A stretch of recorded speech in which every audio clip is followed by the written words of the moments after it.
The winter of 1883 killed things that were supposed to be permanent.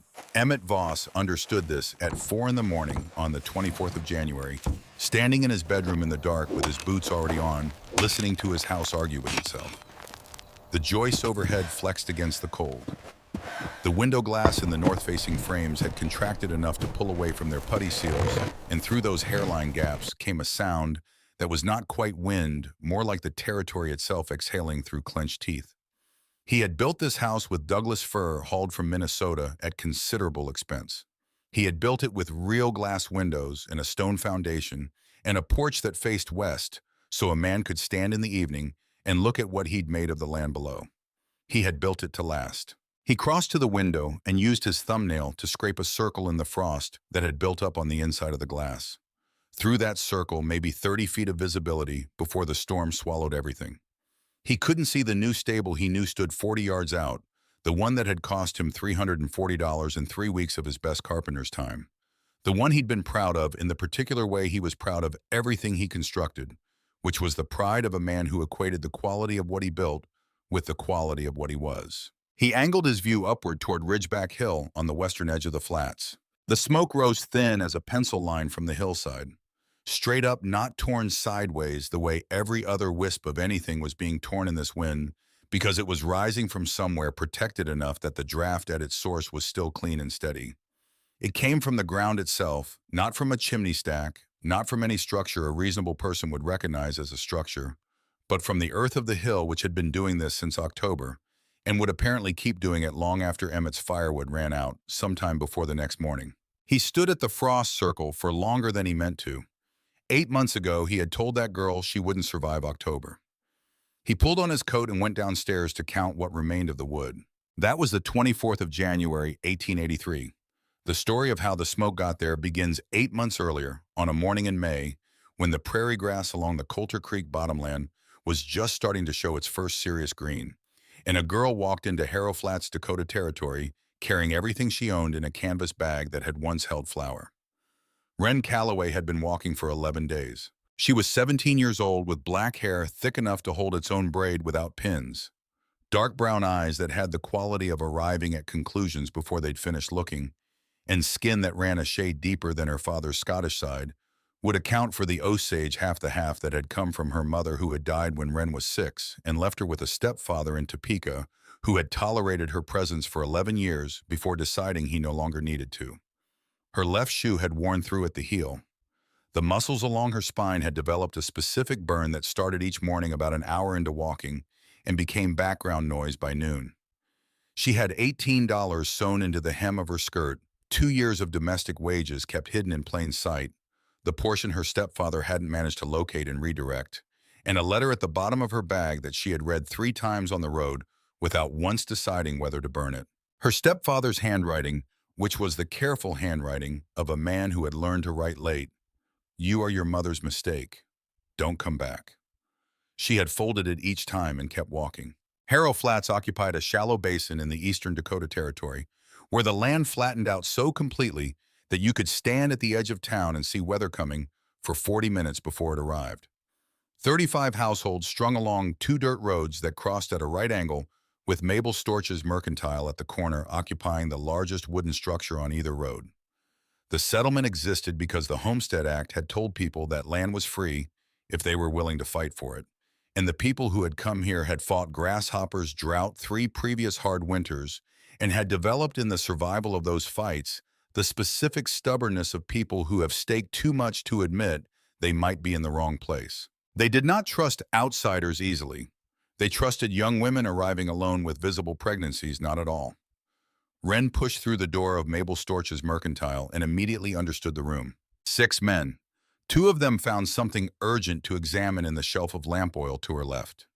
2 others became suddenly interested in their own bootlaces. The 5th man, who was broad through the shoulders with the particular stillness of someone who has spent decades listening to what wood wants to do before forcing it to do something else, made a sound in the back of his throat that wasn't quite a word.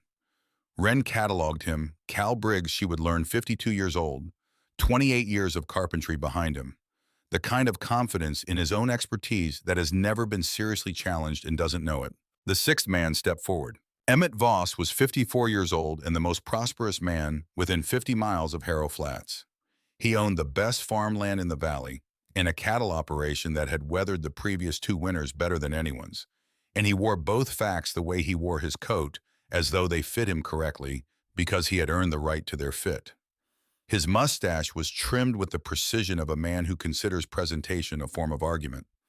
His voice had learned over decades to sound like reason, even when it was delivering judgment, and what he said to Wren Calloway on the morning of her arrival in Harrow Flats was the most dangerous kind of thing, something that sounded like concern. Young woman, the tone that men use when they've already decided the answer and are performing the question as a courtesy. The Dakota Territory has broken men twice your size who came here better prepared than you appear to be. There's a women's shelter in Yankton. A decent place. We can arrange the fare, it wouldn't be a burden to the community. Wren set her flour bag on the floor. I appreciate your concern, Mr. Voss, Emmett Voss. She had known men who spoke in this register. She had worked in their houses, cleaned their floors, laundered their shirts at $2 a week, and learned that this particular tone helpful, certain conclusive, was not a conversation. It was a door being held open for her departure. I appreciate your concern, Mr. Voss. Her voice was even. I'll be staying. From the corner near the dry goods, Harriet Crane moved forward with the precise steps of a woman who considers good posture a moral position. She wore the kind of dark dress that seemed to absorb light rather than simply block it, and her gray eyes had already arrived at their conclusion about Wren before she'd crossed half the distance between them. She spoke of a women's home in Bismarck, of arrangements that could be made of the Christian obligation to think of the child's welfare, by which she meant a specific institution in the territorial capital where babies whose mothers had made inconvenient decisions could be received by decent people. There's no shame, Harriet concluded, in recognizing the limits of one's situation. Something settled in Wren's chest. Not anger, which would have been too hot and too costly. Something older than anger. Something that had been forming in her during 11 days of walking through the Dakota spring with the letter in her bag. The thing her mother's mother had tried to put into words once, and only partly succeeded because some things resist the containers language makes for them. It was the knowledge that the person speaking to you has already written the end of your story and that you are the only one who can pick up the pen. Thank you for your concern, Wren said. I'll be staying. Cal Briggs let out a sound from his corner of the store, not quite a laugh, aimed at no one in particular. Ground out here breaks a man's back by August. What do you think it does to a girl carrying extra weight? Wren turned to look at him directly, which was not what he'd expected. She held his gaze for 3 seconds, the amount of time it takes to let someone understand that you've seen them clearly before turning back to the counter. Mabel Storch had been watching all of this. Mabel was 38 years old and had been running the mercantile alone since her husband died of fever the previous summer. She was not a warm woman in the way the word warm usually implies. She didn't offer comfort freely or smile at things that weren't worth smiling at. What she had instead was rarer in a settlement like Harrow Flats. She paid attention. When everyone else in the room had been performing their response to Wren Calloway's presence, Mabel had been watching the girl's hands, her posture, the way she'd set the flour bag down. Not with the exhaustion of someone at the end of their resources, but with the deliberateness of someone setting something aside to deal with later. What do you need? Mabel said. Land registration, whatever parcel nobody else wants. Mabel's expression didn't change. There's a section on the west slope Ridgeback Hill. Hard ground, no timber, no surface water. Nobody's touched it. Because nobody wants it, Wren said. That's correct. How much to register the claim? $13. Wren counted out the money and pushed it across the counter. The room had gone quiet in the way rooms go quiet when something happens that doesn't fit the script anyone prepared. Emmett Voss, who had expected tears or argument, or at minimum the gratitude of someone being rescued, found himself standing in the aftermath of a transaction that had simply proceeded without him. He left without speaking, which was not something Emmett Voss did often. That was when Mabel noticed.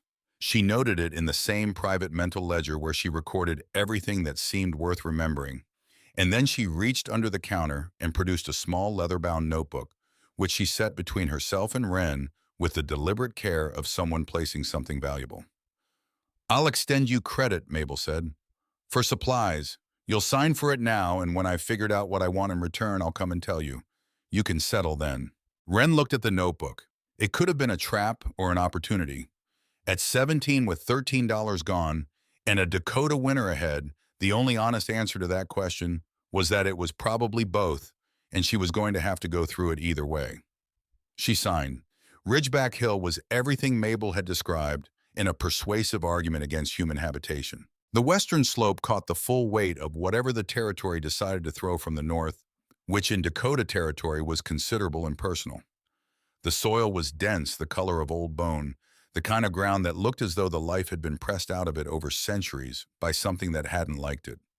The grass grew in low, yellowed patches. There was no shade, no surface water, no natural windbreak of any kind. 3 previous homesteaders had staked claims here, built wooden structures and abandoned them after their first winter, 2 of them before spring, 1 of them in February, which in this territory was the month most likely to make a person reconsider everything they thought they knew about their own endurance. Wren spent her first 2 nights sleeping under the open sky with her flour bag as a pillow, watching the flat, black canopy above her with its extravagant scatter of stars, and thought about her grandmother. Nana Sable had been a woman of the Osage Nation who had followed her daughter's family to Kansas when Wren was an infant, had lived in a 2-room house on the western edge of Topeka for the 9 years between that arrival and her death, and had spent a considerable portion of those 9 years teaching Wren things that didn't exist in any schoolbook. Not because the knowledge wasn't real, it was more real than most of what the schoolbooks contained, but because it belonged to a tradition that the schoolbooks weren't interested in recording. Knowledge that lived in the hands and the eyes and the quality of attention one paid to the ground beneath one's feet. On the 3rd night, sitting at the base of Ridgeback Hill, with the stars doing their indifferent work overhead, Wren let herself remember one specific thing. She had been 9 years old in the kitchen of the Topeka house, and Nana Sable had been sitting across from her with her weathered hands in her lap, and her voice in the low register she used when she was about to say something important. The ground under your feet is never as cold as the air. Wren, in summer, it holds the cool. In winter, it holds the warmth. It doesn't fight the weather, it absorbs it and gives back what it keeps. Our people knew this before there was a word for architecture. If you build your house in the earth, you're not fighting the territory. You're joining something that was already there. Wren sat on the west slope of Ridgeback Hill for a long time after that memory. Then she stood up, looked at the hill in front of her, spent the rest of the night making calculations in the dirt with a stick, and at first light walked back to Mabel Storch's Mercantile to buy a pickaxe for $2.25, which she put on account. She did not tell anyone what she was planning to build. She didn't need their opinion. She needed the ground. She began on the south-facing side of the hill where the winter sun would strike the entrance directly, and the hill itself would block the north wind that everyone in Harrow Flats agreed cut through a person like something with intentions. Not digging down the way you dig a well, digging in the way an animal makes a den, the way the earth itself makes a cave, the way every underground thing that has ever survived a winter does it. The goal was a room inside the hill rather than on top of it. Let the earth be the walls instead of fighting against them, because the earth had been doing this longer than any timber merchant in Minnesota had been milling Douglas fir. The work was severe. The ground was dense and full of rocks that had to be pried loose and carried. In the first morning, she broke a blister on her right palm that reopened every day for a week before it gave up trying to be a blister and accepted its new existence as a callus. The muscles across her shoulders burned each night with a specific deep pain that was different from the walking pain, more earned somehow, as though the ground was letting her know what it cost to be taken seriously. She worked mornings when the soil was coolest, stopped during the worst heat of the afternoon, returned until dark, made the difference between earth and shadow impossible to read. The hole grew. On the 3rd day of digging, Emmett Voss rode by on a gray horse. He stopped. He watched her work for a moment with the expression of a man who has encountered something that doesn't fit any of his existing categories. "What in the name of creation are you doing?" He meant it as a challenge. It came out as a genuine question which surprised him. Wren drove her pickaxe into the ground without pausing. "Building my home, Mr. Voss." He looked at the excavation maybe 6 feet deep at that point.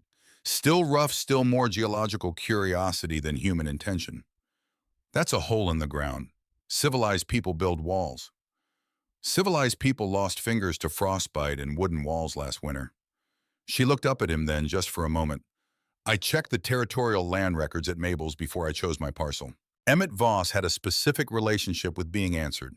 He was accustomed to having the last word in conversations, not because he was particularly tyrannical about it, but because over 54 years of being the most capable and most prosperous man in every room he'd entered, the last word had simply accrued to him the way interest accrues to a well-managed account.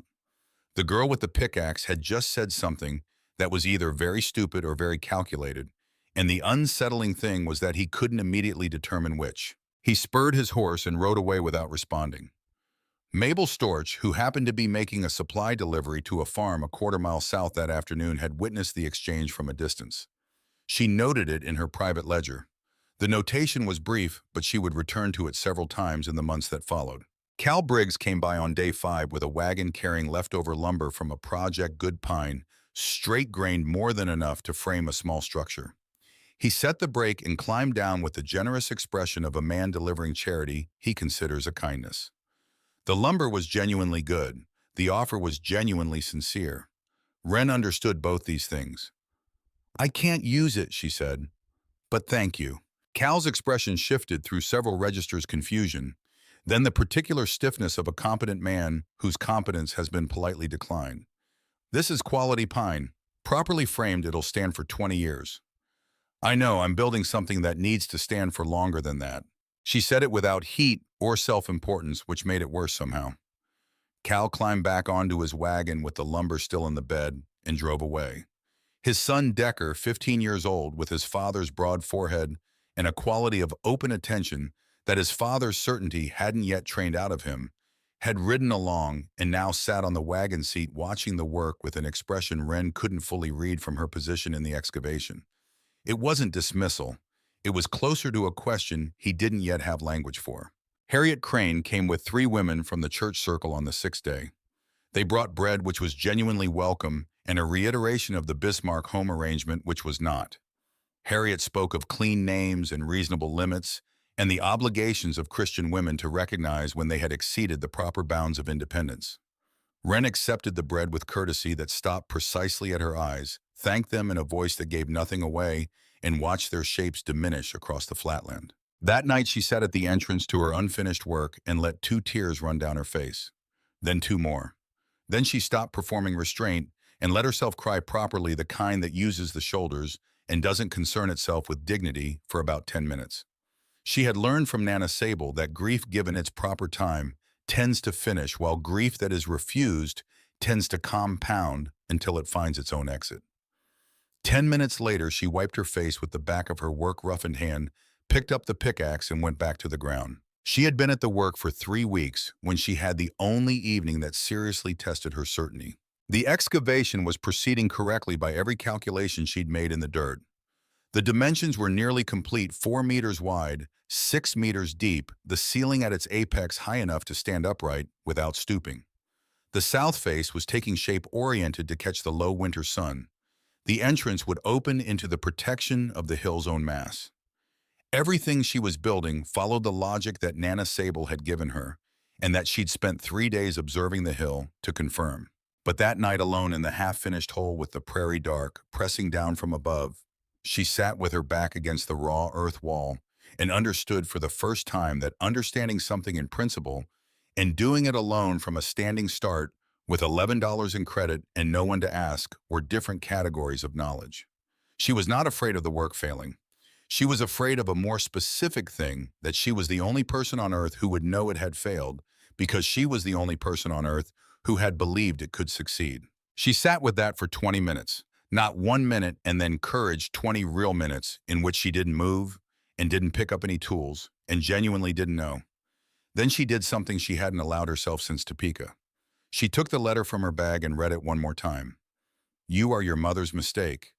Don't come back." She folded it carefully, put it back, picked up the pickaxe, not because the 20 minutes had resolved anything they hadn't, but because the alternative to picking it up was the only worse option available, and she had not walked 11 days from Topeka to choose the worse option. The ground was still there in the morning. Silas Potts came on a Tuesday afternoon in early June alone, without the performance of a reason. He was 72 years old and had been living on the eastern edge of Harrow Flats since 1859, which made him the longest established resident of the territory and also one of the least consulted. He had lost 4 fingers to frostbite in the winter of 1868, not all at once, which would have been dramatic, but 2 in January and 2 more in February, which was worse because the first loss hadn't taught him enough about what was coming. What remained after that winter was not fear exactly, but a kind of purchased humility that he wore so constantly he'd stopped noticing it, and that made him different from almost every other man in Harrow Flats in one specific way. When he looked at something, he tried to see what was actually there before he decided what it meant. He stood at the entrance of the excavation with his hat in his hand, looked around the interior with the slow, comprehensive attention of someone who is genuinely trying to understand something, rather than confirm what they already believe. "Your mother's people, Osage," he said. Wren straightened up. "How did you know the wall work?" He gestured with his hat at the clay and grass mixture she'd been applying in layers to the excavated walls. "The way you're sealing it. Saw something similar once. 1861. A family wintered in a draw outside Sioux Falls. The father had a Lakota grandmother, had the knowledge from her. Whole family walked out in March." He paused. "Rest of us weren't entirely certain we would." He looked at the direction she'd oriented the entrance. He looked at the position of the drainage channel she'd cut along the south face. He replaced his hat. "You have enough food for the season." She answered honestly, because Silas Potts was one of about 3 people she'd encountered in Harrow Flats who asked a direct question because he wanted a direct answer rather than a confirmation of something he'd already decided. She told him what she had and what she still needed. He nodded once, turned, walked back down the hill without offering anything. 3 mornings later, a steel rabbit snare appeared on the ground in front of the entrance. No note, no name. The quality of it was professional, the kind of trap that takes experience to set correctly, the kind that works reliably in the terrain between Ridgeback Hill and Coulter Creek, if you knew where animals moved. She stood looking at it for a long moment. The rabbit was the gift, the snare was the real message. Here is a tool that will work if you learn to use it correctly, and I believe you are the kind of person who will learn to use it correctly. Nobody in Harrow Flats had treated Wren Calloway as a capable person before that morning. The distinction between being helped and being credited was not small. She set the snare that evening in the narrow passage between 2 flat rocks where the track evidence told her rabbits moved at dusk. The next morning it held a rabbit which she cleaned with her knife in the way Nana Sable had shown her, and she ate well for the first time since arriving on the hill. Silas Potts never mentioned the snare to anyone. That was also part of the message. The excavation took 4 weeks total. After it came the finish work, which was different in character, less about raw physical effort and more about precision and patience. The specific attention required to make something function rather than simply exist. She sealed the walls in layers clay dug from the lower slope, mixed with cut sections of prairie grass, applied wet and allowed to dry between coats, each layer slightly adjusted for consistency based on what the previous layer had taught her. When it dried correctly, the surface was hard and smooth and would not dissolve when moisture found it. She worked by touch as much as by sight, learning the wall through her hands, the way you learn a skill, not through understanding it, but through doing it until the difference between right and almost right registered in the fingertips before the mind had caught up. She dragged roof timbers from a dry section of the Coulter Creek bed 3 miles away, one at a time over 2 days each trip, consuming most of a morning. She laid them across the excavated space with an overhang on the south side to deflect rain. She layered dried brush over the timbers, then stretched her single waterproof tarpaulin over the brush, then piled 60 centimeters of prairie soil over everything living soil, with the grass roots still in it, which meant that within weeks the roof would knit itself into the hillside around it and become indistinguishable from the rest of Ridgeback Hill. From the blacksmith, she bought an old iron barrel for $2 and had him weld its 2 worst holes for 30 cents. This became her stove, centered in the room with a metal flue pipe rising up through the roof and sealed at every joint with packed clay.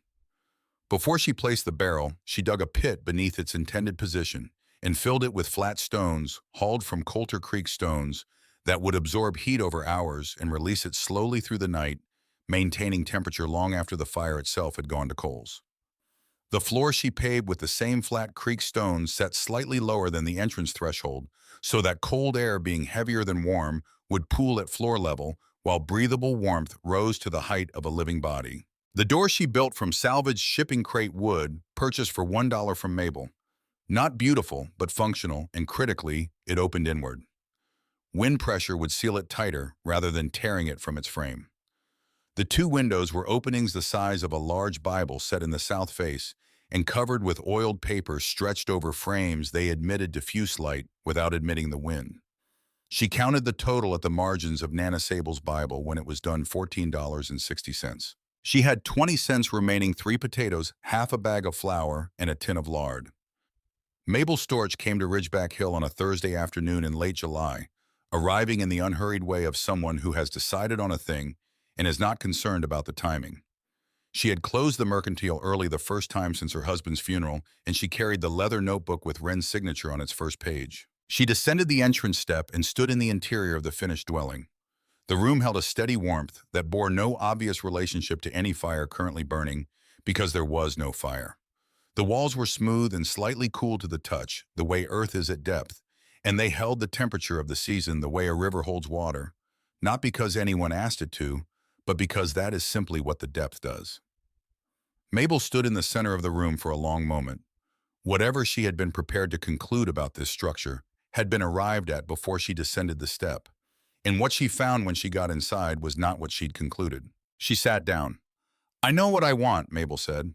Wren waited. The knowledge Wren carried, the earth-building techniques, the thermal principles, the construction sequence was going to be needed.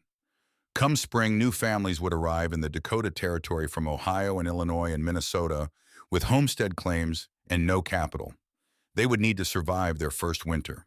Mabel sold materials. She intended to sell knowledge alongside materials with Wren's methods documented and available. "I want to sell what you know," Mabel said, paired with the materials needed to apply it. "Both of us receive a portion of each transaction." Wren took the notebook from Mabel's hand, turned to a clean page, and wrote her own conditions in the careful handwriting of someone who had taught herself from a Bible. The conditions were specific, a percentage she named credit attached to her name in every transaction, the right to refuse any case she judged unsuitable. She handed the notebook back. Mabel read it. The corner of her mouth moved, not quite a smile more, the expression of someone who has confirmed a working hypothesis. She signed. It was the first negotiation Wren had entered in Harrow Flats, where she was not the party with less power, and she felt the difference in her chest, a small specific shift, like a stone that has been sitting at an angle for months, finally settling onto its flat side. Emmett Voss and Reverend Thaddeus Crane came together on a morning in August, arriving with the particular posture of men who have decided that what they are doing is for someone else's benefit. The Reverend was lean mid-50s with a voice trained for Sunday mornings and a permanent expression of sorrow for the condition of the world. He carried his Bible not as an afterthought, but as a tool the way a craftsman carries the instrument his work most depends on. Emmett carried his authority the same way, not visibly, because he didn't need to. Emmett spoke first in the register he reserved for final statements. There was a county court in the territorial capital that handled matters of child welfare. He was not threatening, he wanted to be clear. He was trying to spare her the embarrassment of having it come to that. Reverend Crane opened his Bible to a passage about the community's obligation to protect the vulnerable. Wren's voice stayed level without heat, because heat would have let them dismiss her. "Quote me the chapter and verse where it says, 'A community may remove a living child from its mother because she is poor.'" The Reverend's mouth opened and then closed. "I know that book," she continued. "My grandmother read it to me every night for 9 years. I know which passages are in it and which ones people claim are in it when they want to do something they've already decided to do." Emmett took a step forward. His voice dropped to the register that constituted his final offer, the tone of a man who has run out of patience for performances and is now simply stating facts. He had the means to pursue this through proper channels if she would not go voluntarily. Wren held his eyes. The thing that had been forming in her chest since Topeka, since the letter, since the road, since the first morning on this hill with a pickaxe, and 20 minutes in which she hadn't known was fully formed now, dense as riverstone. "You are welcome to try, Mr. Voss. I will be here when you come back." The two men stood in the face of that and found it harder than they'd expected. Emmett Voss had built most of what he owned on the force of his certainty, and there was something in the encounter with equivalent certainty in a 17-year-old girl with clay on her hands that didn't move when he pushed against it, something that didn't fit his categories that would require him to add a new one, rather than simply correct an existing error. They left. Wren watched them go. When they were far enough that they couldn't have seen her, even if they'd looked back, she sat down against the south face of the hill and cried. Not the controlled 2 tears she'd allowed herself before. Not the 10-minute version, but something longer and less organized, the kind that doesn't ask permission. She let it run for as long as it needed to. When it finished, she sat in the quiet for a moment and noticed that the hill behind her was still exactly where it had been. She wiped her face with her sleeve, stood up, went back inside to finish sealing the last section of the north wall. The dwelling was complete in the first week of September 1882, when the cottonwoods along Coulter Creek were trembling yellow at their edges, and the evenings had begun to carry the specific edge that experienced settlers recognized as the territory shifting its intentions toward winter. Wren stood before the reclaimed wood door and looked at the grass-covered mound that was her roof, indistinguishable from the hillside around it, and felt something she didn't immediately have a name for. Not pride, which was too external, too concerned with what could be seen. Something more internal, more specific, the particular satisfaction of having done an exact thing correctly. The feeling of a problem solved rather than a performance given. That night she slept for the first time under her own roof on a straw mattress she'd made herself from sewn flour sacks. The silence inside the dwelling was different from the silence of the open prairie. It was enclosed, held the silence of a space that contained you, rather than exposing you to the full indifference of the sky. No wind reached her. No wood contracted against cold. Only the occasional small sound of a mouse in its corner, and her own breathing, and the child not yet born, not yet named, but present in the specific way that presences make themselves known from the inside. She lay in the dark with her hand on her stomach and thought about a particular evening 9 years ago in Topeka. Nana Sable's hand flat on the earth outside the back door of the house, on the edge of the city, her voice quiet as stone. The earth doesn't ask you to earn your place in it. It already made room for you before you arrived. All you have to do is accept the room. Down in the valley, Emmett Voss's house went dark, one lamp at a time. In the Mercantile, a leather notebook sat under the counter with a girl's signature on its first page. On the eastern edge of the flats, Silas Potts was watching a beaver dam on Coulter Creek that was already in September building higher than he'd seen it in 20 years of observation, and the expression on his face as he watched it was the expression of a man receiving information he'd been hoping not to receive. The night was clear. The stars above Ridgeback Hill were the kind that looked like they'd been scattered by something that wasn't concerned with pattern-only abundance. Inside the hill, the temperature held. The walls held. The ground held everything it had ever been asked to hold, which was considerable, and didn't mention it. Wren Calloway slept. October arrived in the Dakota Territory the way it always did, with beauty calibrated to make a person forget what was coming. The days ran gold and unhurried, the light falling at an angle that made even the hardest ground look generous, and it was possible to walk through those afternoons believing the world intended to stay like this. The settlers who had been here long enough knew better.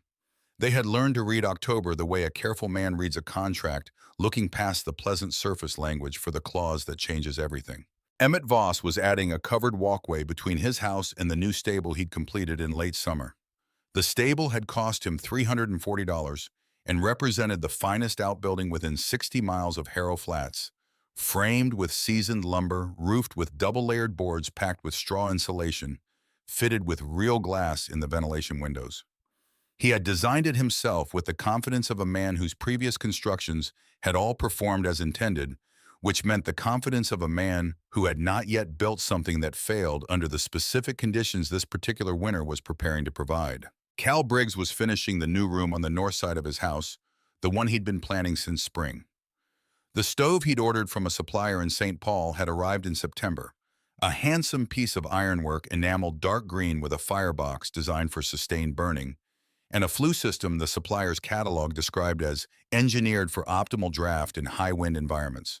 Cal had installed it himself over 2 days with the methodical confidence of a man who has spent 28 years making materials do what he wanted them to do.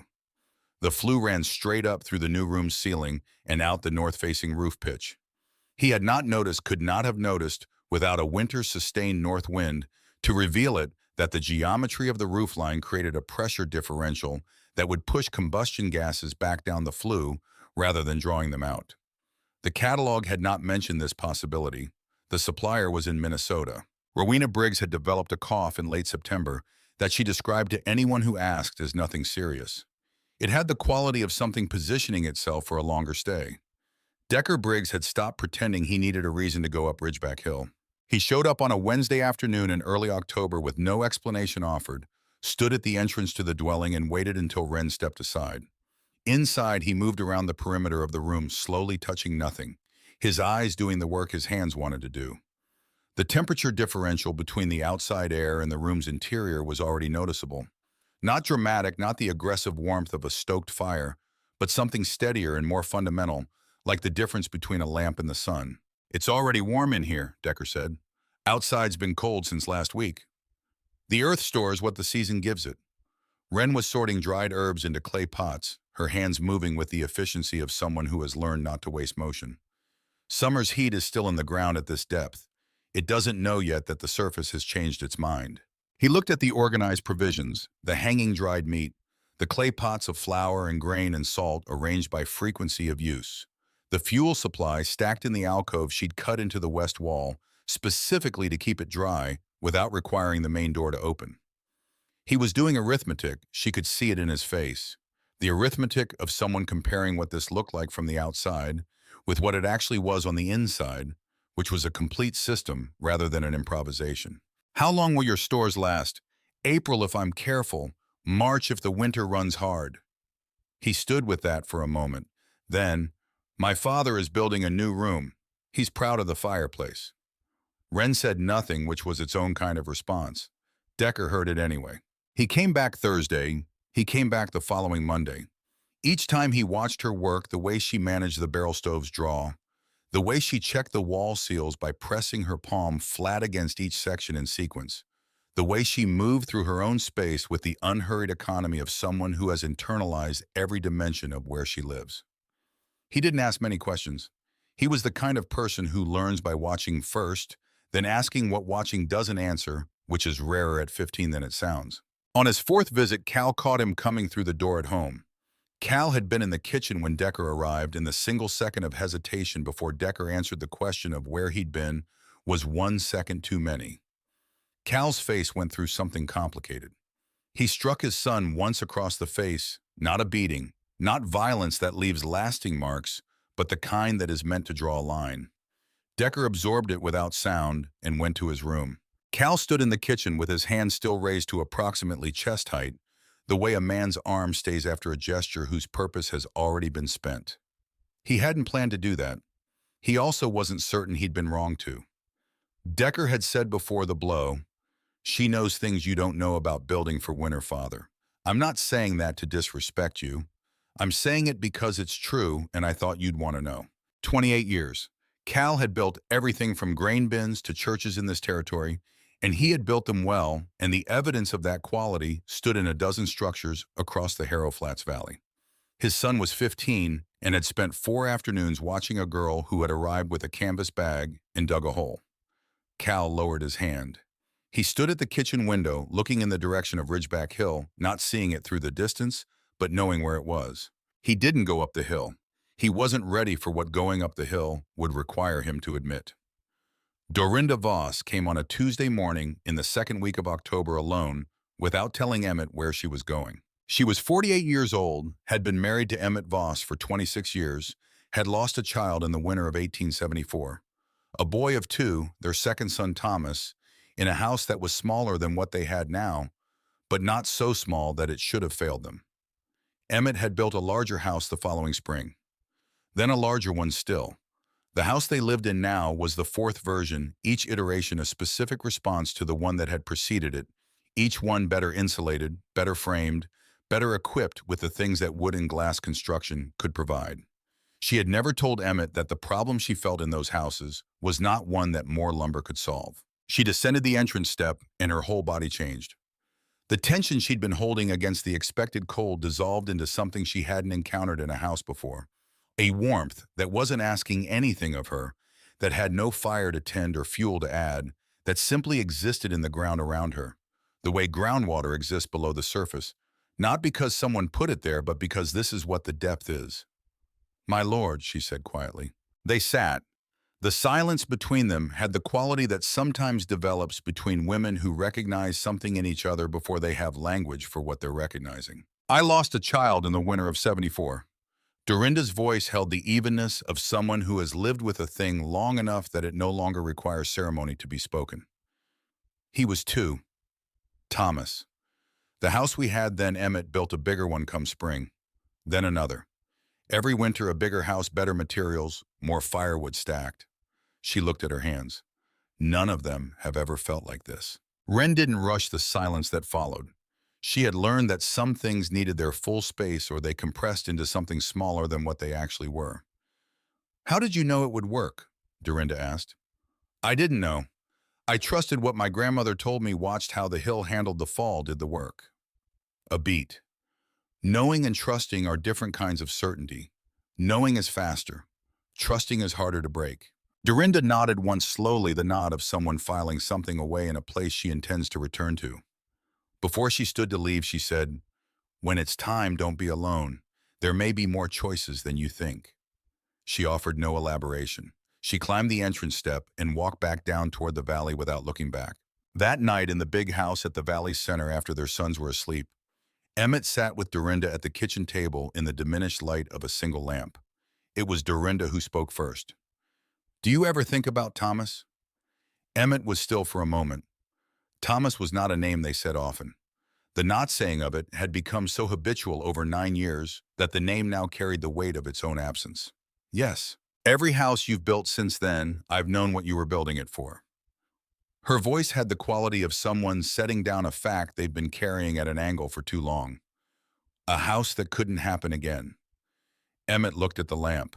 The flame did its small, indifferent work. "That's why you can't look at what she built, Emmett. Not really look. It works for a reason. You've been trying to solve a different way for 9 years. And if you look at it long enough, you'll have to reckon with the fact that you've been solving for the wrong thing." The kitchen held that between them. Emmett didn't answer. There wasn't an answer that fit what she'd said without requiring him to move into territory he wasn't prepared to enter yet.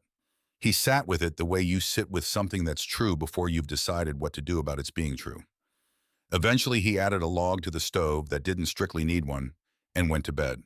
November settled in with the personality of a landlord who has stopped being polite about the rent. The wind came down off the open prairie with a consistency that stopped being weather and became simply the condition of the world, a sustained pressure against every north-facing surface in Harrow Flats that tested joints, found gaps, and made its findings known to the people living behind those joints at 2 in the morning when the temperature dropped another 5 degrees. Wren's fuel supply was working exactly as calculated. The stones beneath the barrel stove held heat for 6 to 8 hours after the fire went to coals, which meant she could bank the fire at 10 in the evening and the room would still be above 50 degrees at 6 in the morning. She was using approximately 1/3 of the fuel a wooden structure of comparable size would have required, which meant her April estimate was not optimism, but arithmetic. She was still gathering in the mornings, moving across the hillside with a cloth sack, reading the ground for what it was still offering before the freeze locked everything down. Dried roots to supplement the grain stores. Prairie grass bundled for additional fuel. The rabbit snare had become reliable enough that she ate meat 3 times a week, which was more consistent protein than most of the wooden houses in the valley below were managing by November. On a night in the middle of November, she woke at 2 in the morning with pain, not gradual, present, immediately fully formed in her abdomen. She lay still in the darkness of the dwelling and waited. The fire had gone to coals hours ago, and the stones were doing their work. The room was holding somewhere around 52 degrees. She was alone in a way that had no qualifications attached to it, no neighbor close enough to reach in darkness. No sound from the valley below. Nothing between her and whatever was happening except her own stillness. The pain came in a wave, then receded, then came again. She counted breaths. 1 through 15. Then again. She thought about Dorinda's words with a specific quality of attention, "Don't be alone." There may be more choices, and understood, in the 2 in the morning clarity that comes with fear, that she had no way to act on those words before daylight. And daylight was 4 hours away. And the snow that had started falling when she'd banked the fire was making the hillside a different problem than the problem inside. 40 minutes. She counted through 40 minutes of this. Then the pain stopped. Cleanly, with the abruptness of something switched off rather than something fading. her body rehearsing, preparing, doing what bodies do in the months before birth without concerning themselves with the timing preferences of the person they belong to. She lay with her hand on her stomach for another 5 minutes. The wind outside pressed its case against the hill, and the hill declined to respond. She got up, added a small handful of fuel to the barrel, checked the wall seals by feel in the darkness, the way she checked them every night, her hands reading the clay surface for any change in temperature that would indicate a breach. Nothing had changed. She went back to the mattress. Nobody in Harrow Flats knew this had happened. Only the record of it exists, and the specific weight of being alone in the dark with that particular species of fear is not something that transfers cleanly through description. It is something that most people know from their own lives, in their own darknesses, regardless of what century they lived in or what territory they called home. She slept. The first serious snow came in late November, and the character of Harrow Flats changed. Mabel Storch noticed it from behind the mercantile counter in the way she noticed most things by watching patterns rather than individual instances. 3 men came in that week for more lamp oil than they should have needed. Conversation in the store took on a different quality, less about neighbors' business, more about the specific observable facts of the season, the depth of ice forming on Coulter Creek, the behavior of cattle in the south pasture, whether what old Silas Potts had said about the beaver dam in September meant what he'd implied it meant. Silas Potts had not been to town in 3 weeks. He had said what he had to say and gone home to finish his preparations with the thoroughness of a man who understood that what was coming was not interested in excuses. The beaver dam on Coulter Creek was by the first week of December the tallest Silas had seen in 40 years of watching it. Animals that build for winter do not build according to the calendar or to any human theory about what a normal winter looks like. They build according to what they can feel coming through the ground and the air and the water information, moving at frequencies that most human beings had stopped listening for around the time they started putting walls between themselves and the world. Silas had lost 4 fingers to frostbite in 1868. He had been listening for those frequencies ever since. In the mercantile, Mabel opened her private ledger one afternoon and wrote a single line without date or name, the kind of notation a person makes when they want evidence that they noticed something before everyone else admitted it was worth noticing. Emmett Voss's house was consuming firewood faster than in any previous winter. He had ordered what he'd considered a generous supply in September. He was revising the definition of generous.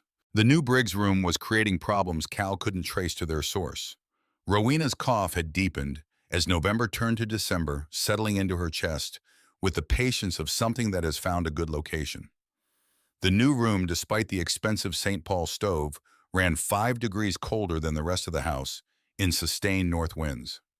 Cal had spent 2 weeks checking every joint he could reach, resealing window frames, adding weather stripping to the door. The room still ran cold. He had not yet traced the problem to the flue geometry, because that flaw only revealed itself under conditions of a sustained north wind above a certain velocity, and November's winds had been strong, but not sustained enough to demonstrate it fully. The full demonstration was coming. The evening of January 22nd, 1883, Wren came outside to bring in her last load of fuel before dark. She set down the carrying basket and straightened up and heard a sound that was not a sound. The specific absence of something that had been present for 3 months without interruption. The wind had stopped, not diminished, not shifted direction, stopped. She stood in that silence and understood it immediately, the way you understand a certain quality of stillness in a room where something has just happened that cannot be undone. The wind in Dakota Territory in winter was not intermittent. It was the background of everything, the medium through which the season expressed itself. Its absence was not peace. It was the pause before a very large sound, the held breath of something that was gathering rather than resting. She looked at the sky.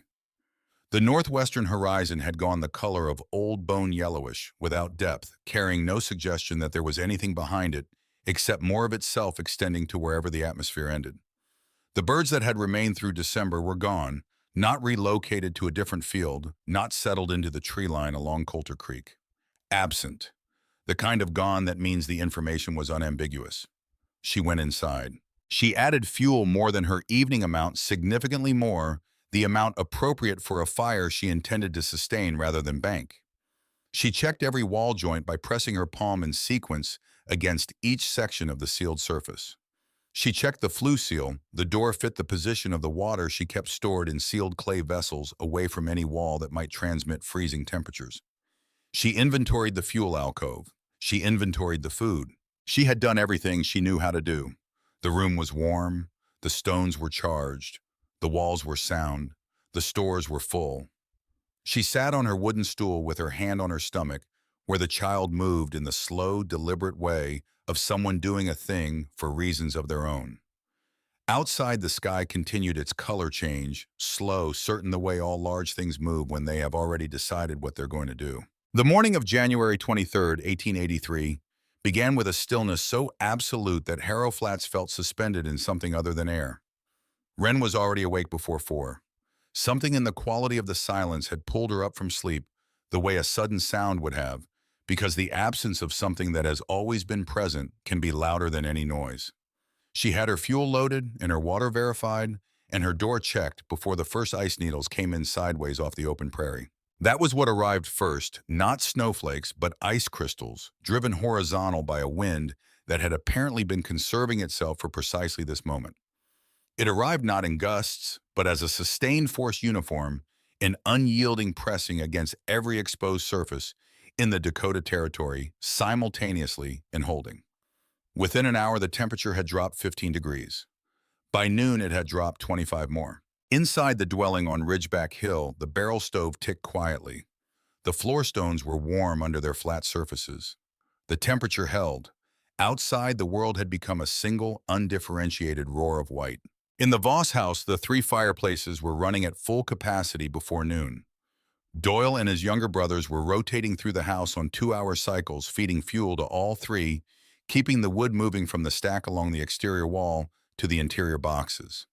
By mid-afternoon, Emmett did the calculation. He'd been avoiding the one that compared what remained in the woodpile against what the night would require, then what tomorrow would require, then the night after that.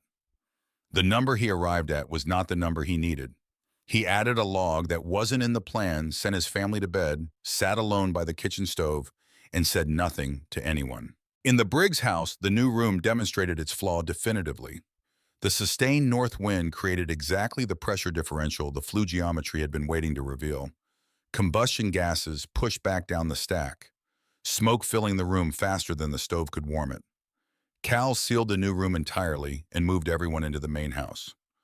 Rowena's cough in the cold air that moved through gaps Cal had sealed twice and kept finding again deepened past the point where it sounded temporary. It sounded like something making itself permanent. Decker sat in the main room and listened to his mother and listened to his father move through the house with the sounds of a capable man encountering the precise edge of his capability.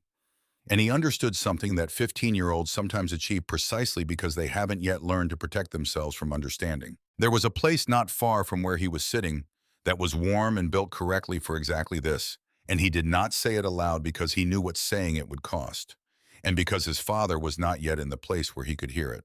In the Crane house, the choice between cold and smoke had resolved itself by evening in favor of cold, which was the wrong resolution for a 9-year-old in a house where the interior temperature was dropping 2 degrees an hour. Harriet Crane wrapped her daughter Abigail in every available cloth. The toes of Abigail's right foot went white, then mottled purple. Harriet held them against her own stomach under her dress and counted the hours until a break she had no reason to expect. The first night passed. On the morning of January 24th, the storm did not moderate. Emmett Voss stood at his bedroom window before dawn, scraped his thumbnail across the frost on the inside of the glass, put his eye to the cleared circle, visibility perhaps 30 feet. He shifted his angle upward toward Ridgeback Hill. The smoke rose thin as a pencil line from the hillside straight up from the ground straight, because it came from a source protected enough that even in this storm, the draft at the exit point was clean. 30 feet up, the wind took it sideways, but at the source it rose straight, and it had been there all night, and it would be there when his woodpile ran out. He called his son's name. Doyle came to the window. 24 years old, same height as his father now, with the broad shoulders that came from the Voss side and the patience that came from somewhere else. He looked where Emmett pointed. Neither of them spoke for a moment. The smoke thread was impossibly calm against the violence of everything surrounding it. "I was wrong." Emmett said it the way a man says something he has been building toward for months without knowing that was what he was doing. flat compressed with the specific quality of words that have been held under pressure too long and finally found their exit. About the girl, about what she built. I looked at it and saw what I expected to see instead of what was there. Doyle had grown up watching his father be certain about everything, which from the outside looks identical to being right up until the moment it doesn't. He had no frame for what he was hearing. He stored it with the careful attention of someone who recognizes that certain things heard once rearrange the way you see everything that came before them. What do we do? Emmett turned from the window. His voice had recovered its steadiness, though what was underneath it had changed. We wait for any break at all. Then we go up that hill. The break came at first light on January 25th, a narrow window between the storm's first phase and its more sustained second phase. The wind dropped from its sustained roar to something merely severe. Visibility opened to perhaps 40 feet. It was enough. In the Briggs house, Cal had been awake since 3 with Rowena. Her fever had arrived sometime in the night, low persistent, announcing a different problem than the one he'd been managing. He understood that warmth was no longer a comfort for her. It was a clinical requirement. He wrapped her in everything they had. He did not wake Decker. He lifted his wife and walked out into the lull. He went alone because there are certain admissions a man makes more honestly without witnesses, and what Cal Briggs was about to do was the largest admission of his professional life. He reached the entrance to the Ridgeback Hill dwelling, knocked, waited in the diminished storm with his wife in his arms, his face carrying the expression of a man who has arrived somewhere he did not plan to arrive and cannot afford the time to reconcile himself to being here. He did not preamble it. He looked at Wren standing in the open doorway and said the only thing that was true, "I have nowhere else to bring her." Wren looked at Rowena, her color, her breathing, the way she held herself even in her husband's arms. She stepped back and held the door. Put her close to the barrel, east side. Cal carried Rowena in and set her down with the deliberateness of someone handling what they're afraid of losing. He stood upright in the center of the room. Then he placed his hand flat against the sealed earthen wall and stood there. He did not look at the wall. He felt it pressing his palm against the clay surface the way a craftsman feels a joint for true not reading it with his eyes, but with the accumulated sensitivity of hands that have spent 28 years learning what materials want to tell them. The wall's temperature was steady, held from within, not heated from without. The earth was doing what earth does at depth, which is simply existing at a temperature that has nothing to do with what the air outside is currently deciding. His hand stayed on that wall for a long time. His face held the expression of a man having a conversation with a fact he had declined to acknowledge until the fact declined to be declined any longer. He didn't speak. He didn't need to. Wren put water on to heat. They began arriving in the next 2 hours, drawn by the same arithmetic. Cal had performed the arithmetic of survival, overriding the arithmetic of pride. The Voss family came together, Emmett first, then Dorinda, then Doyle, then the 2 younger boys. Emmett stopped in front of Wren with the space between them full of everything said since May. He stood in that space for a moment before he crossed it. "My boys are cold. We have no more wood." Dorinda stood behind him. When Wren met her eyes, Dorinda gave the smallest possible nod, the nod of someone who has been quietly holding a possibility open since October and is watching it finally come through. "Come in," Wren said. The Cranes arrived 10 minutes later. Reverend Thaddeus carrying Abigail, whose face had the flushed, papery look of a child whose body has been managing a problem for too long. Harriet walked in behind him and descended the entrance step without speaking, without any of the framework of scripture or social obligations she had placed around every previous interaction with Wren. She sat down on the floor next to the barrel and took her daughter's wrapped feet between her own hands and held them there. Mabel Storch came last, pushing through the leading edge of the storm's second phase, which had begun to build again. She arrived with a cloth bag of hardtack, set it down without ceremony. Then she sat in front of Wren and placed the leather notebook on the floor between them. She opened it to the first page. She turned each subsequent page slowly, the complete accounting of 6 months of credit, every item, every date, every amount. Then she began tearing the pages out one by one and dropping them into the barrel stove. Each page took approximately 4 seconds to become heat. Dead as clear, Wren's chest tightened with the unexpectedness of it. That wasn't the arrangement. Mabel looked up with the direct, assessing quality that had characterized every exchange between them. No, the arrangement was business. She looked around the room, 16 people alive in a space built for one alive, because of knowledge handed down through the female line of one family and carried 11 days on foot and applied alone on a hard hill. This is something else. A pause held between them. Then Wren nodded. 16 people in a space built for one. Nobody mentioned the crowding. The room held 16 people through the second night of the storm in the specific way that lifeboats hold survivors, not comfortably, not by design, but because the alternative has been made concrete enough that nobody raises the question of comfort. Wren managed the space the way she managed everything she'd built here, by reading what was actually needed rather than what was expected. The children went nearest the barrel stove arranged on the floor stones with whatever cloth could be spared. Rowena Briggs occupied the position of best sustained warmth, her back against the east wall where the thermal mass was deepest. The men arranged themselves around the perimeter. The women settled in the middle ground between the stove's direct heat and the wall's steady release. Wren moved through all of it with the unhurried efficiency of someone whose preparation had been so thorough that the crisis when it finally arrived felt less like an emergency than like a proof. She heated water in her single pot and passed tea in her single cup, refilled continuously. She warmed flat creek stones in the barrel, wrapped them in cloth, distributed them beginning with Rowena and Abigail Crane and working outward by need. Abigail's right foot was the priority. The toes had been white when they arrived, mottled purple in the cold, and now with warmth returning to them, they had entered the painful phase which Harriet was managing by holding her daughter against her chest and absorbing the child's sounds without flinching. The color was coming back. That was what mattered. Wren did not say, "I told you." She did not arrange her actions in a way that required acknowledgement of her rightness. The knowledge that she had been right was not the point of the evening. Keeping 16 people alive through a Dakota Territory blizzard at 39 below zero was the point, and those were different projects with different requirements. Outside, the storm pressed its second phase against the hillside with the patience of something that has no schedule. Inside, the earth held. The argument happened on the second evening after the children had been settled, and the adults had moved into the particular exhaustion that sets in after sustained fear, the kind that doesn't permit sleep but removes the energy required for careful behavior. Emmett Voss and Reverend Thaddeus Crane had been occupying opposite corners of the room for 36 hours without significant interaction, which was approximately the limit of what the geometry of the space permitted. The specific content of the argument was not important. It concerned the position of one of the younger Voss boys relative to the Crane family's portion of the floor space, a territorial dispute so minor that in any other context, it would not have generated audible disagreement between two adult men.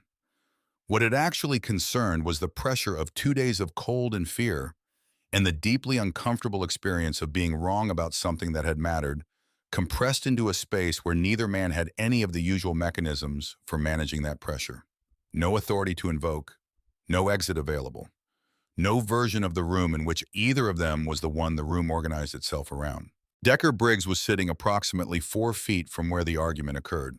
He was 15 years old, and he watched the two men with the particular clarity available to young people who haven't yet learned to protect their understanding from what it shows them. His expression didn't shift toward judgment or contempt.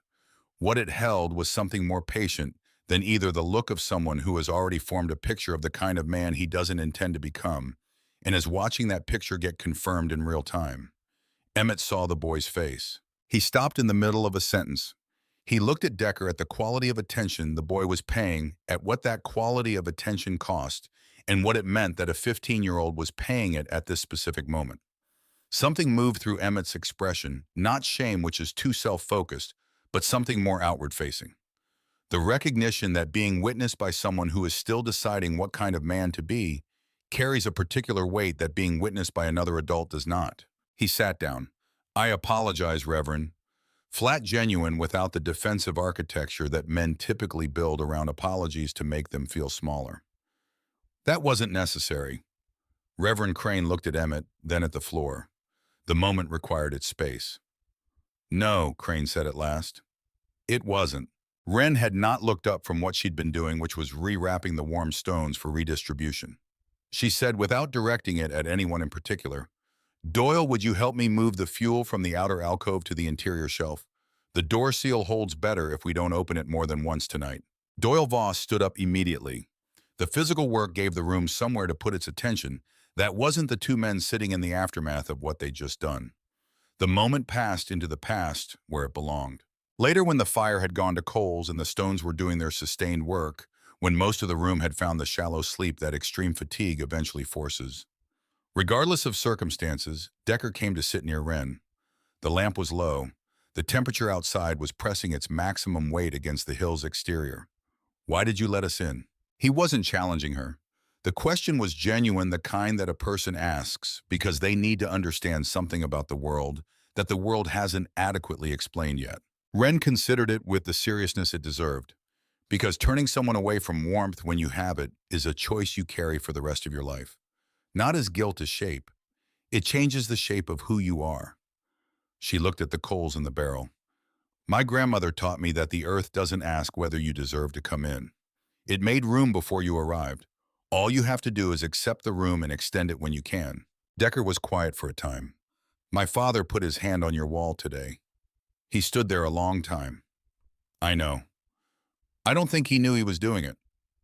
"Sometimes that's when a person learns the most important things," Wren said. "When they've stopped meaning to. When the argument they've been having with the evidence finally runs out of arguments."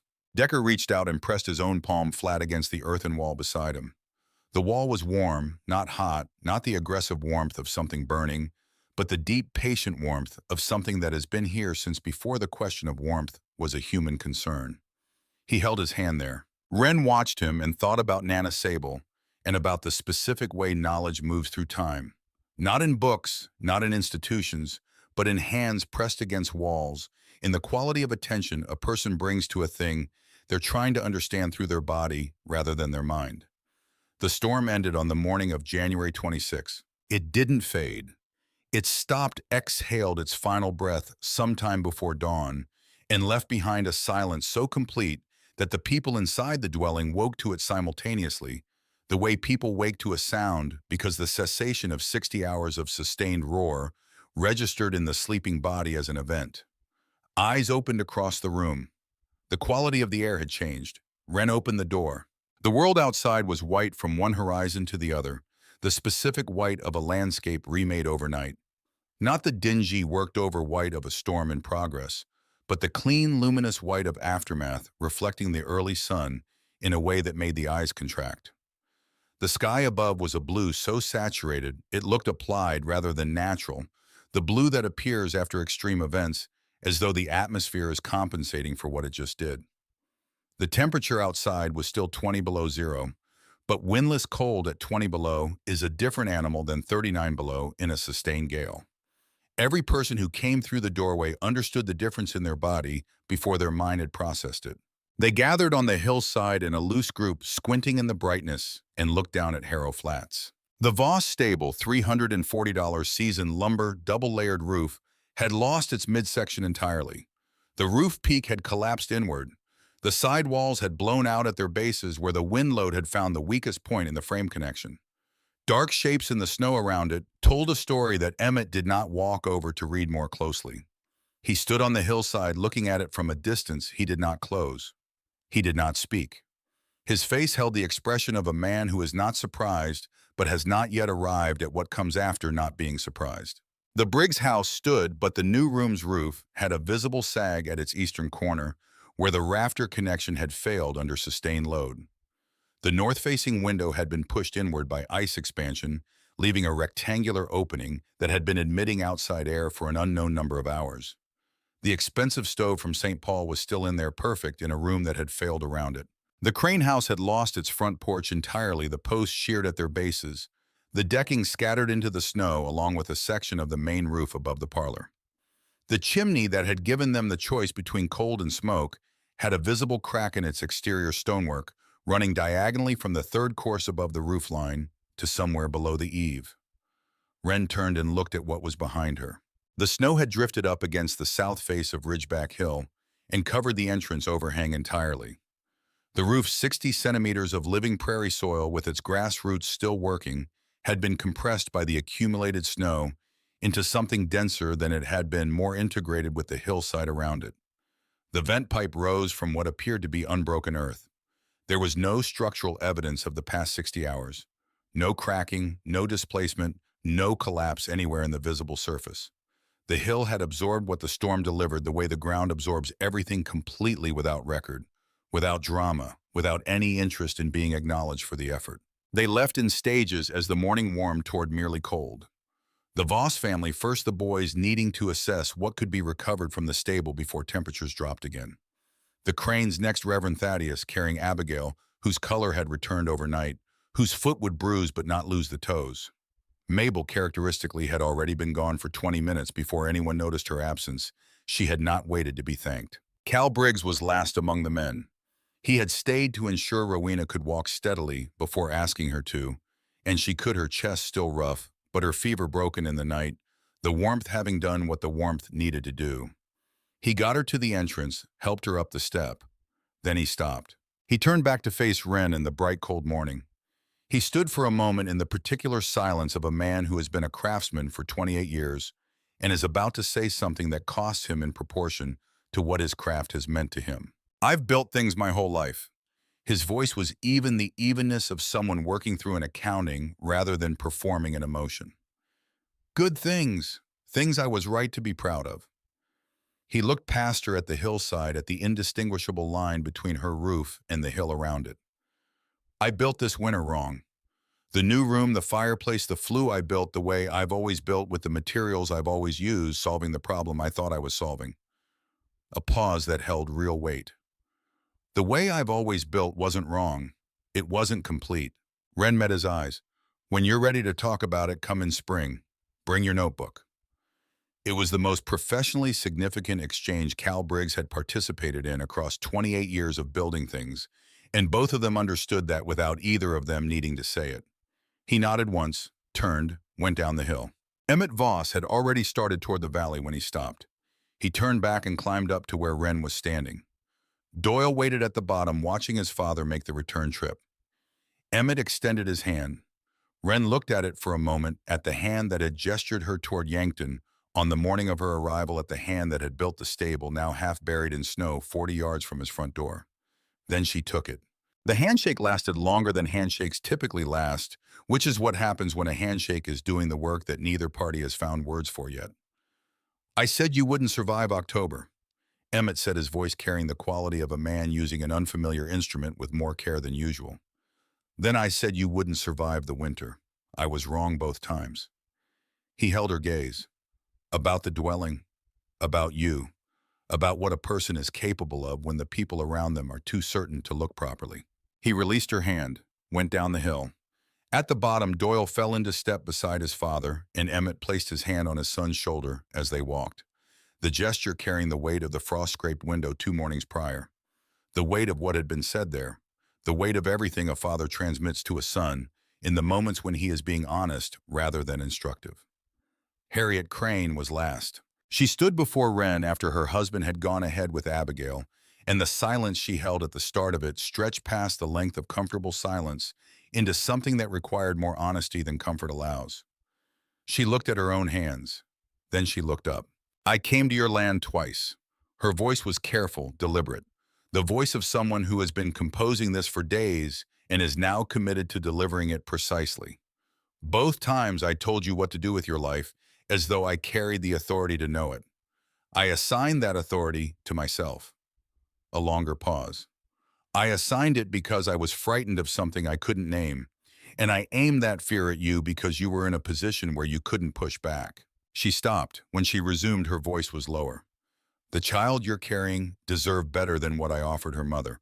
I am sorry for that, specifically. Wren let the silence after that be what it was, not a gap to fill, but a space the apology had earned, and that collapsing too quickly would dishonor.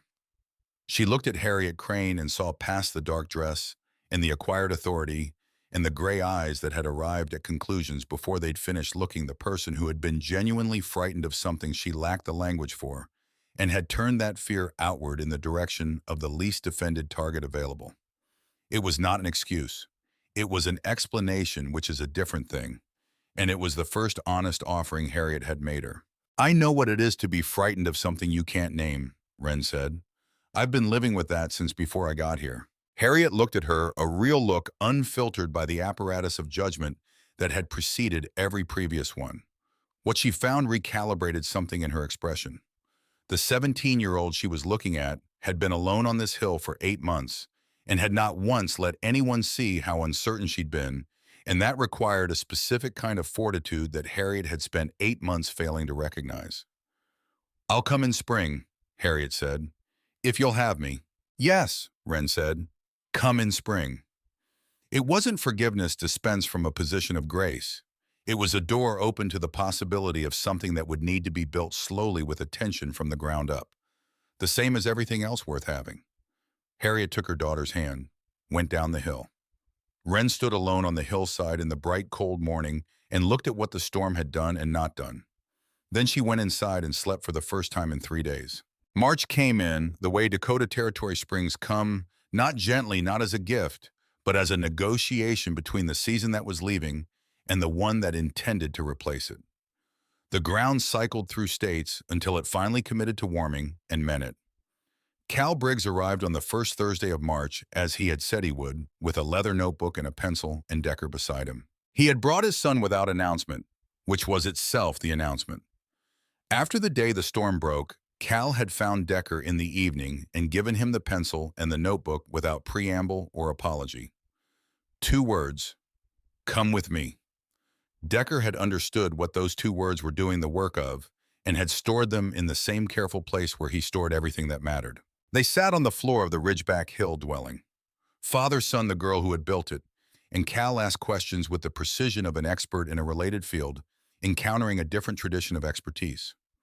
Not the questions of a student deferring to a teacher, but the questions of someone who knows enough to know exactly what they don't know, which is a harder position to inhabit and a more productive one. Wren answered plainly, giving him the specifics: the clay-to-grass ratio for wall sealing, the minimum depth requirements for thermal stability, how to calculate roof loading given local snow averages, why the stones beneath the stove mattered more than the stove's rated output. Decker wrote everything down as handwriting, careful his questions, occasional but well-placed, the questions of someone who has been thinking for months and knows which gaps in his understanding remain. At one point, Cal set his pencil down and said, 30 years. The tone was not bitter. It was the tone of a man completing an honest accounting. I built houses that kept the weather out mostly. You built a house that let the earth in. He picked up the pencil. I was solving the wrong problem. The recognition in those words cost him something visible, and he made no effort to hide the cost, which was perhaps the most genuinely humble thing Wren had seen from a skilled man in Harrow Flats. Not performed humility, the real thing, which has a different weight entirely. Cal came back twice more before April. Each time Decker came with him, and each time the questions went deeper, building on what the previous visit had established. By the end of the 3rd session, Cal had enough to begin the repair work on his own house, with the new principles integrated, not replacing what he knew, but extending it the way a river extends its reach when the season gives it more water to work with. Every time a settler asked Cal Briggs about the changes in his work that spring, he told them where the knowledge had come from. Not once as an obligation, every time as a fact. Emmett Voss sent a cow in April. He arrived at the base of Ridgeback Hill, with it on a rope on a Tuesday morning, climbed the slope, handed the rope to Wren with approximately the minimum number of words required to complete the transaction. He did not perform generosity. He did not require acknowledgement beyond what the exchange itself contained. The cow was in calf would deliver in May, and that calf would change Wren's daily arithmetic from sufficient to comfortable in a way that no other single addition to her resources could have managed. He was halfway down the hill when he stopped. He turned back up, not all the way, just enough to be heard clearly. "The stable is coming down. I'm redesigning the foundation before I rebuild." A pause that held something he wasn't going to put into more words than necessary. "I'd like your opinion on the below-grade approach before I start framing." "Come in spring," Wren said. "Bring your measurements." He nodded, went down. Doyle, waiting at the bottom with the horses, watched his father descend and noted the expression on his face, something he'd been watching for since the morning at the frost-scraped window. It was not a small man's expression. It was the expression of a large man who has gotten larger by accurately accounting for what he didn't know, which is a different kind of growth than what gets built with lumber. Doyle decided, without naming the decision, that this was the version of his father he intended to carry forward. Before April was out, Cal Briggs appeared at the dwelling one afternoon with something wrapped in canvas under his arm. He set it down inside without ceremony and unwrapped it a cradle made from the same quality pine he'd offered Wren in June of the previous year, and she'd declined. He had worked on it for 3 weeks longer than any single piece of furniture he'd made in years, because he was making it the way you make something for a person you owe a debt to that cannot be measured in lumber and nails. He said nothing about the debt. He touched the edge of the cradle once with one rough finger, checking the smoothness of the finish, and left. Mabel had organized her first spring transaction by the second week of March, before the ground committed to warming. A family from Illinois with a homestead claim on the North Flats, no capital a Dakota winter, ahead of them in 8 months. She walked them through the supply list with the leather notebook open on the counter, and at the end of the material discussion, she said, "There's a knowledge component. It doubles your odds of surviving your first winter. The cost is factored into the materials price, and the credit for the knowledge goes to Wren Calloway up on Ridgeback Hill, who will answer your questions directly." This was the arrangement. This was what the signed pages had meant before those pages became fuel. The family from Illinois went up Ridgeback Hill that afternoon. Wren talked with them for 2 hours, answered every question with the same directness she'd used with Cal, giving them specifics rather than theory, measurements rather than principles, because specifics can be acted on and theory requires translation. By the time they came back down, they had a construction plan. By June, they had begun digging. By the following winter, they were warm. There would be others, Mabel ensured it. The spring migration to the Dakota Territory brought new families every month from Ohio, Minnesota, Illinois, people with land and determination and insufficient understanding of what the first winter would ask of them. Mabel placed the knowledge in every conversation about materials, cited its source in every transaction, built the distribution of it into the operating logic of the mercantile, the way she'd built everything else about her operation methodically without sentimentality, because useful things deserve to be used, and knowledge that saves lives deserves to reach the people whose lives it saves. Eli Calloway was born on the 14th of April, 1883. Dorinda Voss arrived at Ridgeback Hill before first light in the particular unhurried way of someone who has been quietly prepared for this since October. She had told no one she was coming, not Emmett, not her sons, because some things belong to a different kind of knowing than the kind that requires announcement. Rowena Briggs came an hour after dawn, climbing the hill under her own power, with her chest clear in the spring air, the cough gone the way things go when what caused them is removed. She and Dorinda had arranged the practical division of labor between them over the winter months, in conversations that had grown from the 3 days in the earthen room into something that neither of them had expected, a friendship built in the specific way that friendships build between people who have been through the same extreme thing at close quarters and been honest about what they needed from each other afterward. Mabel came last. She held the lamp and said nothing, which was her form of full presence. The labor ran most of the day. It was real in every sense that word carries, not difficult as a narrative device, but difficult as a physical fact. The body doing something enormous and irreversible, demanding total presence from the person it belonged to. Wren met it the way she had met the storm, the confrontations, the 40 minutes at 2 in the morning alone in the dark, by paying complete attention, doing what could be done, accepting without performance what couldn't be managed. Dorinda was steady. Rowena was experienced. The room held its temperature without instruction. The child arrived in the late afternoon between the last of the direct sunlight through the oiled paper windows in the long spring dusk. When Dorinda placed him on Wren's chest, his first sound was the sound of someone who has emerged from the first warmth anyone ever knows into a world that is larger and colder and more full of information than anything that came before, and has decided provisionally that this is worth investigating. Wren held him. She did not attempt to compose her face into anything in particular. Everything she had held at a measured distance since the morning she left Topeka, the weight of the closed door, the 11 days of road, the letter at the bottom of the bag, the town that had told her in every register available to it that she should not be here doing this. All of it moved through her in a single long wave that she didn't redirect. It was not grief exactly. It was the movement of something that had been suspended finally completing its fall, which is its own kind of relief. Dorinda's hand rested on her back. Wren let herself be held the same way the dwelling held everything it was asked to hold, completely without condition, without requiring that the thing being held justify its need. She named him Eli. By June, the roof garden was producing.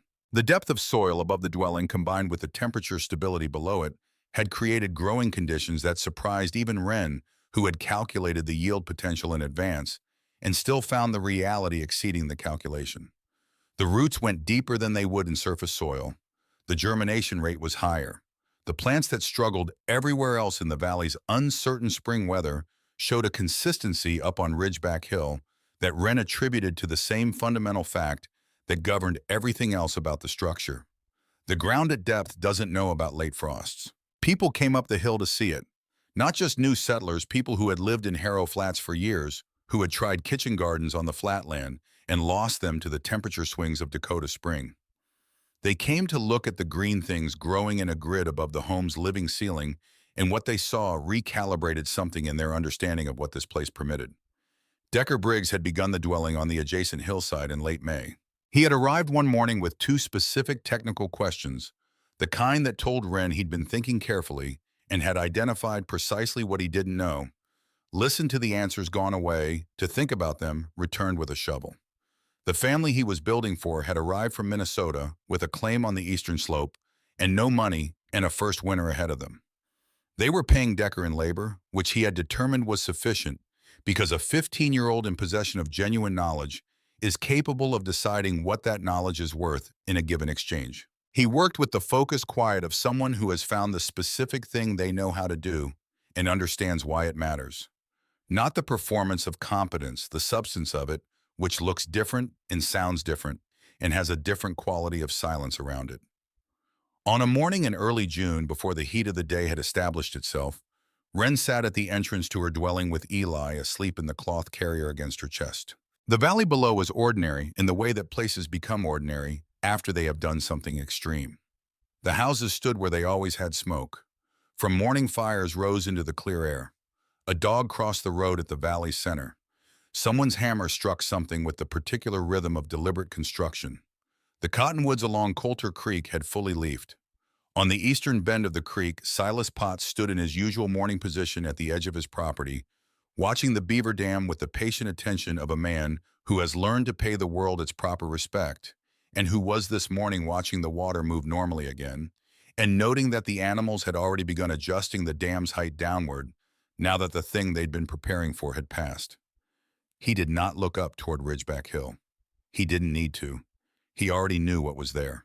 She watched Decker work on the hillside next to hers. The sound of his shovel in the earth was steady, unhurried carrying across the space between the two hills with the clean resonance of a sound that belongs to its environment. He had Cal's broad shoulders.